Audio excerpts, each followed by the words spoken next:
I'm going to talk to you about SEM array tomography, but particularly the recent advances in the field over the last few years have made it more accessible to us all, and some of the scope for improvement of what I like to think of as the people's VEM method.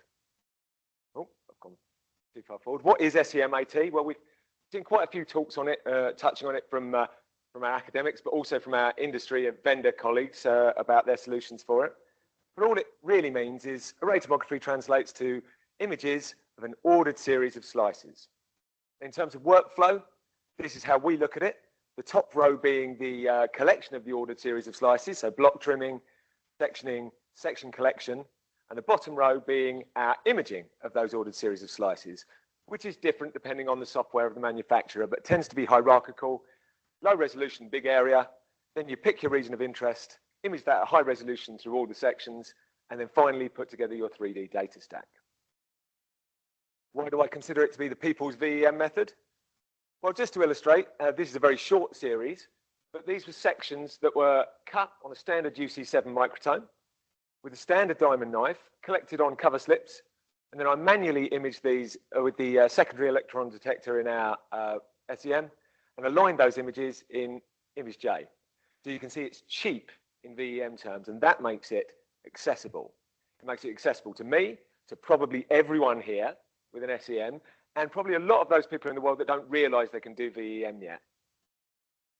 And that's opposed to the block face techniques, the block face brothers here, of serial block face and focused ion beam, which are brilliant techniques, but they absolutely require specialist equipment, which is by definition expensive. Just in case anyone thinks I'm trying to start a fight between we sectioners and you block faces, I'm really not, okay? We're all friends. We're all going to the same ends. They're brilliant techniques with their own niches in the VEM world.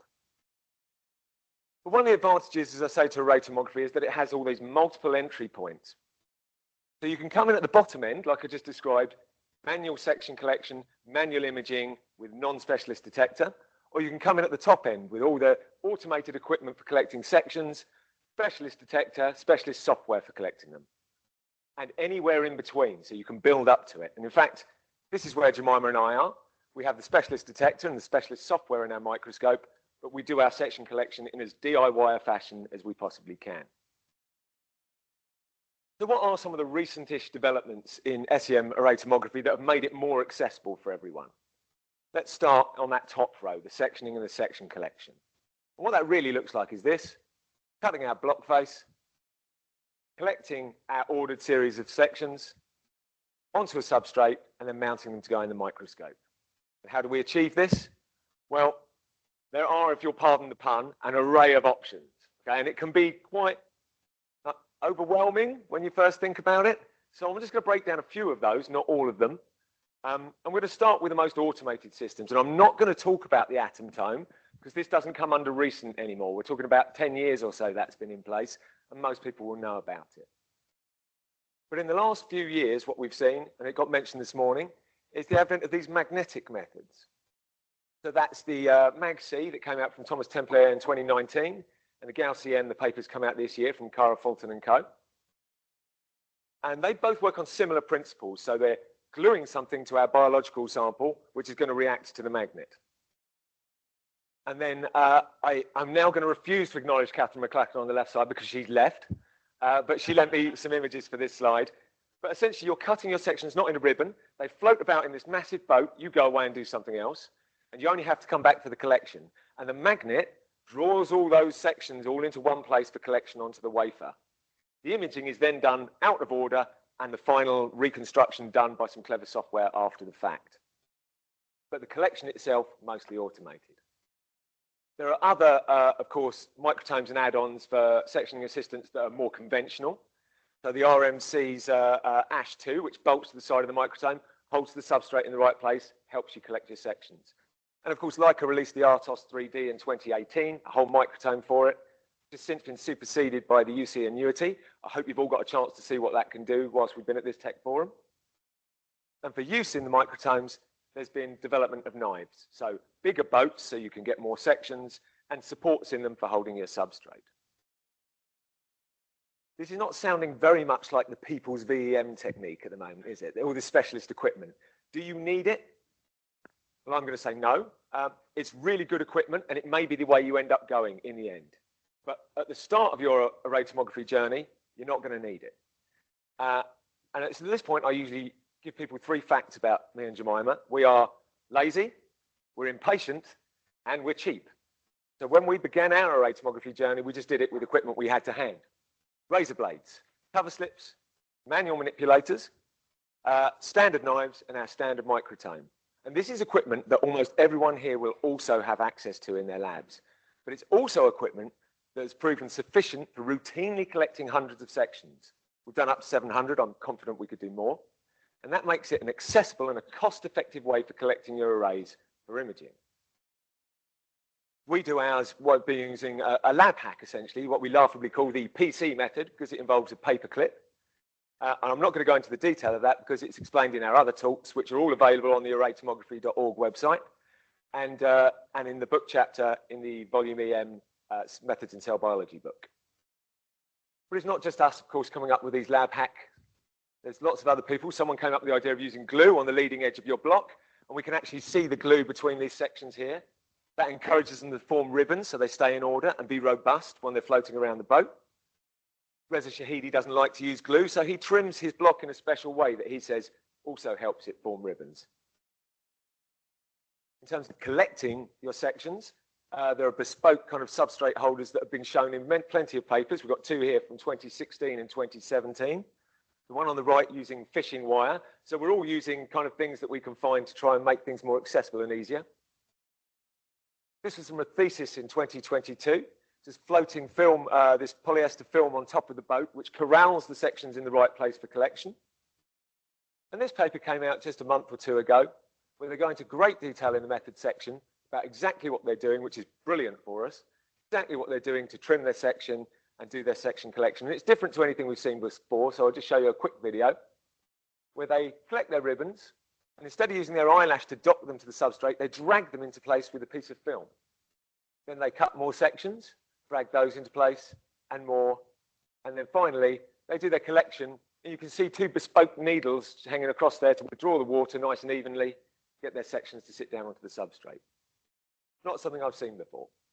But what's important is that I've shown there we're getting both the commercial development and the community-led kind of lab hack development to make everything available for everyone to be able to perform this technique and to be able to collect sections for imaging.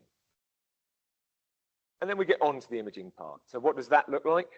Like I say, it's different for all microscopes, but broadly speaking, you image all your ribbons, then you select your section and your region of interest, you image that at high resolution throughout all the sections you're interested in, and then you have to align that into your beautiful data stack to take on elsewhere. To this point, I was going to say this is where we definitely need our industry partners to have stepped up, but that's before I saw Chris Peddy's talk, where apparently we just need him and a soldering iron. But thankfully for those of us that aren't Chris, our industry partners have stepped up, all of them, and we've seen improvements in microscopes, so beam control and stability, stage movement and reproducibility, better, more sensitive detectors. So I know Udry spoke about that for JL. We've seen software improvements in automation, and if you've been to the Thermo talk on maps, or you went and saw one of the demos again from JL, you'll have seen that. And at the top end, we've got the multi-beam SEMs for doing really fast array tomography. So the multi-SEM from Zeiss and the fast EM from Delmic. So in terms of hardware, just an example of what you see, when we started in 2021, we had the ABSD detector from Zeiss. And in 2022, we tested and then bought the Sense detector. And we can see the ABSD images at the top, the Sense images at the bottom. And as we zoom into this Golgi here, we can see the images on the right are done at 0.8 microseconds dwell time. And we can see the Sense detector gives us a much better image at that speed. But even down to 0.2 microseconds dwell time, and this is a resolution of 1.5 nanometer pixels, we're getting a really nice crisp image with the Sense detector that we wouldn't have got before with the ABSD detector. That's just an example of how fast this thing has moved in the last few years. And what that means to us, and this experiment I did a couple of weeks ago, so we've got a Zeiss Gemini 300. We're imaging 4.5 kV EHT, but reduced to a landing energy of 1.5 kV by stage bias, which again, Udry spoke about, JL's system have as well. High resolution, so 2 nanometer pixel size, and we've got 0.5 microseconds dwell time. So we're able to get this nice quality images by using a nice gentle beam, but high resolution, but still going really quickly. That's just one example of the hardware developments. Software, it's slightly different, as I say, for all manufacturers, but we've seen stuff again in the demos this week about how they're advancing to make things a bit easier for the user end, and how they're doing cross-correlation to make your region of interest placement much easier and much more accurate. But whichever way you go, you're going to end up with a data stack, and it's going to require alignment. And alignment's a bit more tricky in array tomography. This paper that came out earlier this year explains why. It says first, cracks and folds are common defects in serial sections. Okay? Then says, correctly aligning pixels on both sides of a crack or fold requires moving closely neighboring pixels in opposite directions. It then goes on to say some other stuff that I don't really understand, but I leave it there just to point out to you that this is not a simple process. Fortunately, again, that's realized across the board. And these slides I got from Alex Hall at Thermo explain what they think alignment entails. And again, you can see that they think it's quite complicated. And it is. However, they have a solution for it, so our commercial partners have stepped up again. So within Amira, there's the EM toolbox. And as well as the alignment, we've got normalization, histogram enhancement, affine alignment, cropping, and then elastic alignment to take our raw data on the left and turn it into this beautiful rock-solid data on the right. So that's just one commercial solution. We have a Zeiss system. Our raw data on the left. Before we export it, we quickly run it through the alignment part that's within the acquisition software, Atlas 5 from Physics.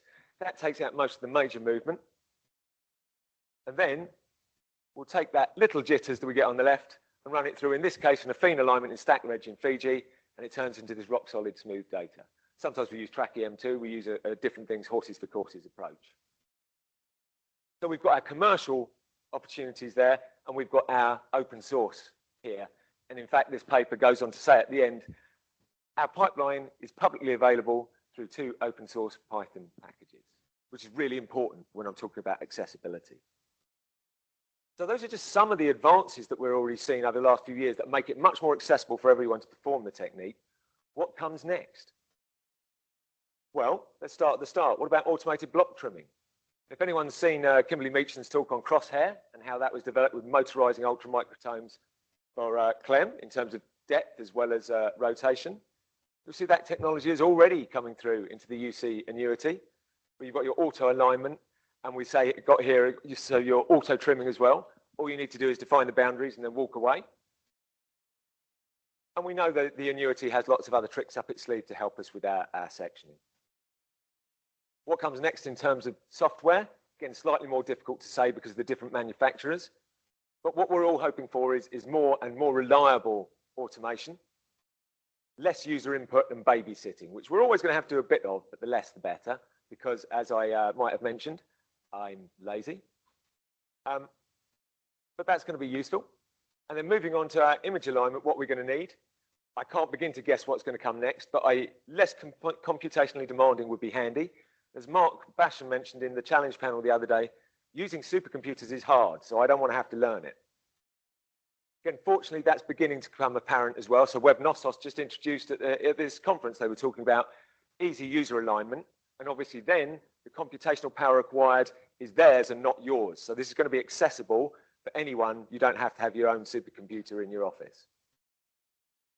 So the future is bright. We saw already this morning from Lucy that Team Easy AT and how they're taking a benchtop SEM and then with SPEM image being able to do array tomography. And we're seeing that the sectioning is getting easier and cheaper.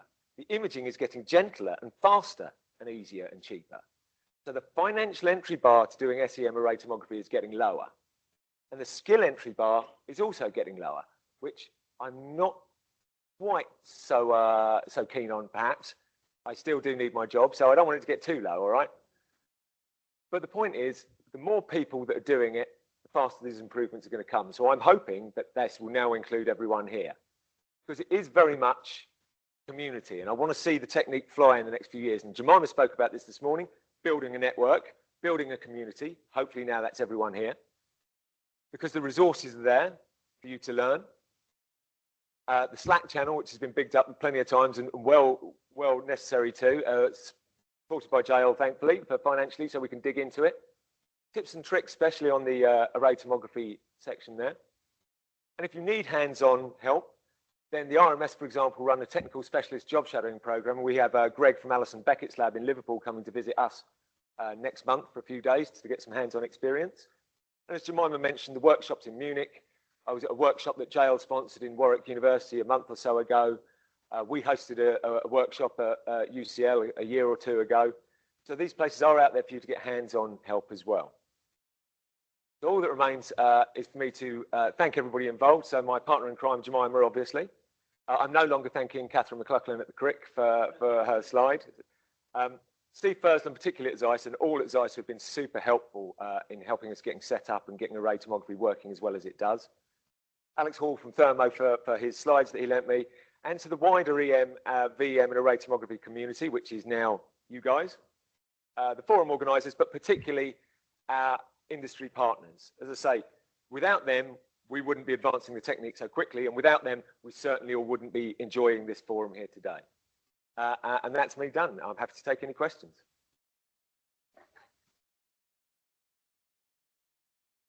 Thanks very much, Ian. Very nice talk. Just before opening the floor for questions, I have a comment about array tomography. I forgot to say that it's also great for samples that are rare, like, for example, human samples that you cannot get every now and then to redo the... That's absolutely true. And I would have mentioned that, but you told me I had to hurry up. So okay, it's my fault. It's my fault. Okay. Do we have questions for Ian? Wow. Yeah, low on energy now, aren't we? Okay, yeah, we have one.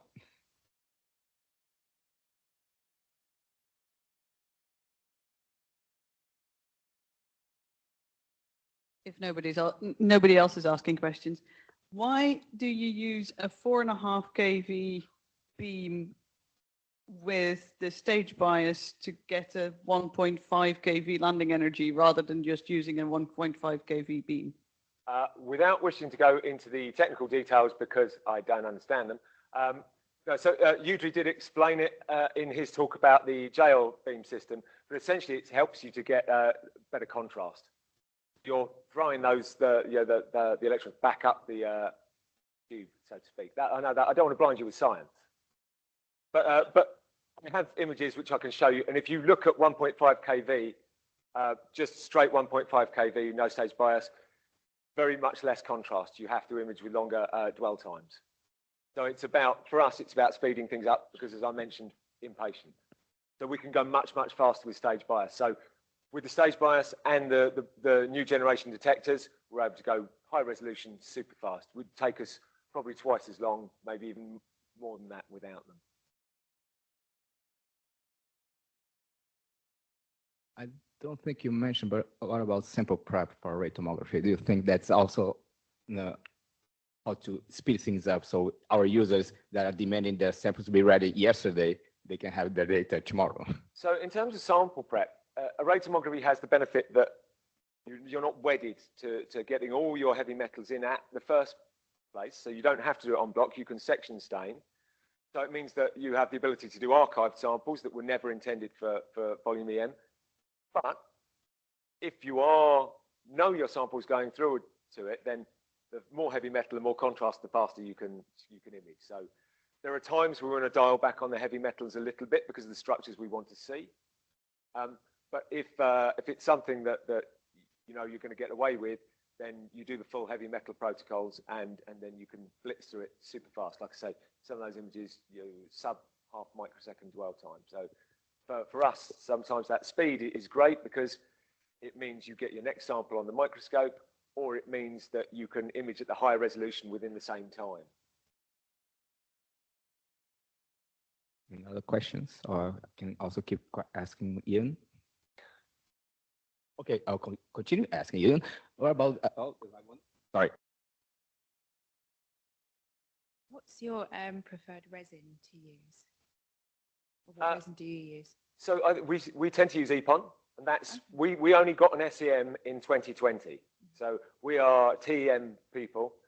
So we just carried on with what we used for TEM. So we tend to use EPON. We have used other resins. So I've got images that we've done with different kind of preps so that are more amenable to immuno-EM. So we've done it with HM20. I suspect we've done it with Durkapan just on something that we'd actually prepped for serial block face or something. So if you can section it, it's fine, because we're being quite gentle with it as well, and because you're only dealing with a thin section on a conductive substrate, so you're not building up charging, you're not having to deal with melting resin that you then have to try and cut. So I think we can be a lot more, we're less wedded to one or two specific resins. I think most people have done it, whichever resin it's kind of worked. If you can cut it, it should be okay for array tomography. All right. Well, thanks so much, Ian. Thank you, everyone.